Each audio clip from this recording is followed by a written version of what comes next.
जिस वक्त से रिया चक्रवर्ती निखिल के परिवार में दस्तक देती है, निखिल के आसपास आती है, निखिल के पिताजी की मौत हो जाती है। स्वस्थ थे, थोड़े बहुत बीमार थे। निखिल के बड़े भाई की खबर आपने सुनी होगी मीडिया में जब आई थी, खुद उनके बड़े भाई ने ट्वीट करके यह जानकारी दी थी, नितिन कामत ने, कि उन्हें कुछ ब्रेन स्ट्रोक हुआ है। निश्चित रूप से यह मामला इसका प्रतिफल होगा बुटी का, लेकिन यह अब वो जाने किस चीज का प्रतिफल है। लेकिन यह निखिल कामत को समझना पड़ेगा कि एक पर्सनालिटी जिनके ऊपर हत्या में शामिल होने का आरोप है, नशीली दवाओं को बेचने का, उसके कार्टेल में, ड्रग कार्टेल में शामिल होने का आरोप है, 3000 पन्नों के रिपोर्ट समीर बानखेड़े जैसे अधिकारी ने जो पेश किए हैं, उसमें साक्ष्यों के आधार पर यह लगभग साबित है कि रिया चक्रवर्ती की क्या भूमिका है। इस सब के बाद आज अगर 4 साल से सीबीआई मौन है, मुंबई पुलिस मौन है, तो वो कौन सी शक्ति है जो सीबीआई को भी मैनेज कर रही है, अदालत को भी मैनेज कर रही है। आज सबसे पहला सवाल तो सीबीआई से है कि सीबीआई को क्लीन होना पड़ेगा। सीबीआई अगर पीठ थपथपाना चाहती है कि कोलकाता में एक डॉक्टर बेटी की हत्या और बलात्कार के बाद वो एक्टिव हो रही है और उनके पाप छिप जाएंगे, ऐसा होने वाला नहीं है। सीबीआई से यह सवाल पूछा जाएगा कि किसके इशारे पर 4 साल तक आप सुशांत की मौत के बारे में स्टेटस रिपोर्ट देश को नहीं बता रहे हैं। जब अक्टूबर नवंबर में जनता की अदालत सितंबर में लगने के बाद अपील हुई, तो उसकी तारीख पर तारीख, तारीख पर तारीख, तारीख पर तारीख मिल रही है। ये कौन मैनेज कर रहा है? और आज देश के मुख्य न्यायाधीश से पूरी जिम्मेदारी के साथ मैं ये सवाल पूछ रहा हूं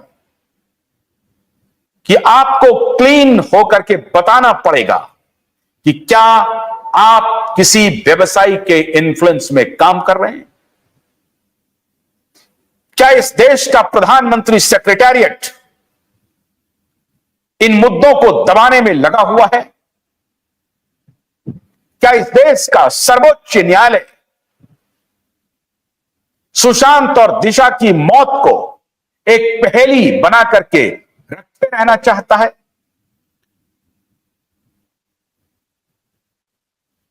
आप कल्पना कीजिए, कोलकाता की बेटी की बलात्कार और हत्या के बाद जो कुकृत्य हुआ बंगाल में, कोलकाता में 7000 की भीड़ ने जिस प्रकार से गुंडागर्दी किया, तोड़ फोड़ किया, सबूत को मिटाने के लिए किया, उस पर तो हमारे मुख्य न्यायाधीश ने संज्ञान लिया।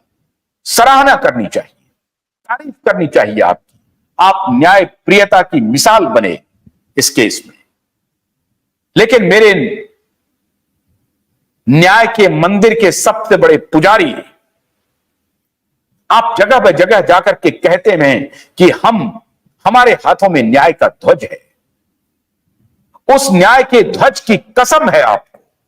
क्या आप देश के सामने बताइए कि सीबीआई को आपने अब तक एक बार भी क्यों नहीं पूछा कि सुशांत की मौत का स्टेटस रिपोर्ट कहां है?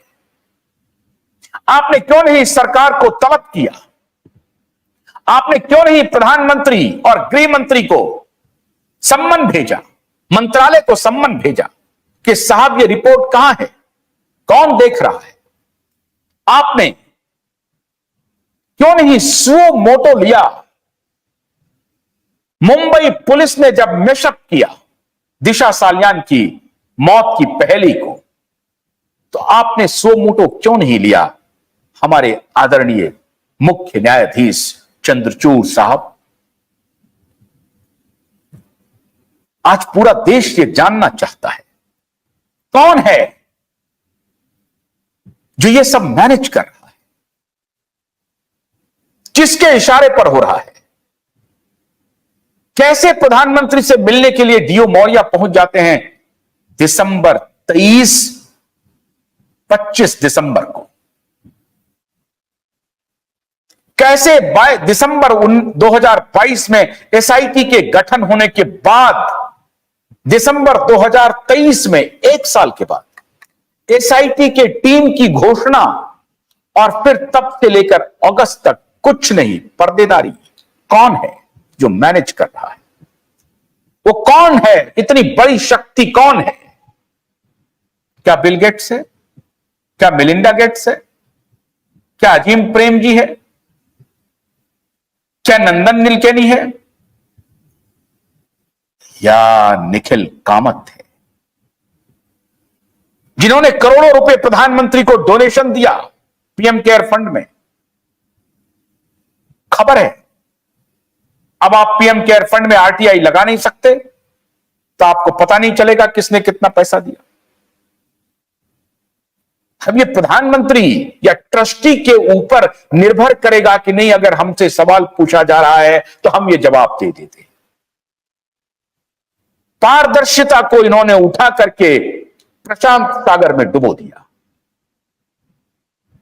अपारदर्शी गवर्नेंस संदेह को पैदा करती है, साक्ष्यों को मिटाने का काम करती है, और इसीलिए आज मैं देश की सबसे बड़ी सत्ता को एक्यूज कर रहा हूं, पूरी जिम्मेदारी के साथ एक्यूज कर रहा हूं। आप किसकी बिना पर इस केस को दबाए बैठे? क्या मिल रहा है? क्यों आप इस केस को दबाना चाहते? निखिल कामत से आपका रिश्ता क्या है? निखिल कामत रिया चक्रवर्ती को डेट कर रहे हैं, ये मीडिया की रिपोर्ट से। अब यह खुलासा तो निखिल कामत करे, लेकिन निखिल कामत बिल गेट्स के रिश्ते, बिल गेट्स के रिश्ते प्रधानमंत्री के रिश्ते, और कोविड के दौरान इस जो चीफ वर्तमान मुख्य न्यायाधीश हैं, इनका जो रवैया रहा है, इस सब के रिश्ते मिल रहे हैं। और इसीलिए मैंने आपको कहा था कि यह है सबसे बड़ा राज। सबसे बड़ा राज यह है कि रिया चक्रवर्ती के खिलाफ लुकआउट नोटिस स्क्वैश हो गया, क्योंकि सीबीआई ने रास्ता दिया लुकआउट नोटिस को खत्म करने का। एक बार भी सीबीआई ने रिया चक्रवर्ती को कस्टडी में लेकर के पूछताछ नहीं की, और इस प्रकार से कानून के लूप होल्स को बनने दिया, ताकि अदालत यह सवाल पूछे कि अगर आपने एक्यूज को एक बार भी इन्वेस्टिगेशन के लिए कॉल नहीं किया है, तो फिर इस लुकआउट नोटिस का मतलब क्या है? और फिर वो कोई जवाब देने की स्थिति में ना हो, और फिर लुकआउट नोटिस क्रैश हो जाए, और फिर ऐसा लगे कि अभिनव चंद्रचूड़ कितने बड़े वकील हैं।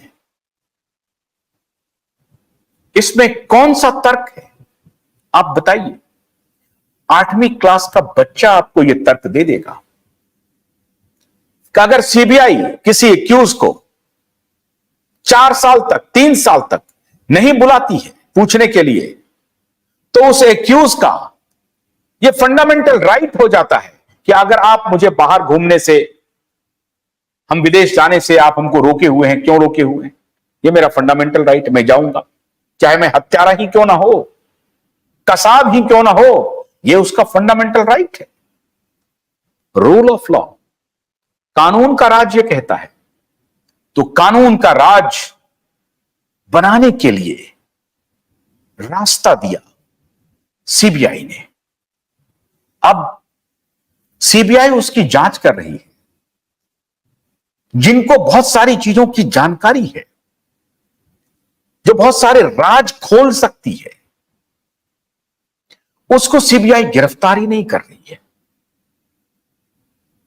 भगत सिंह ने जो अपना बलिदान दिया था, इन्हीं दिनों के लिए दिया था। भोलानाथ के 2-in-1 बैटरी ऑपरेटेड हार्वेस्टर कम ब्रश कटर के साथ ट्रॉली अतिरिक्त लागत पर उपलब्ध है।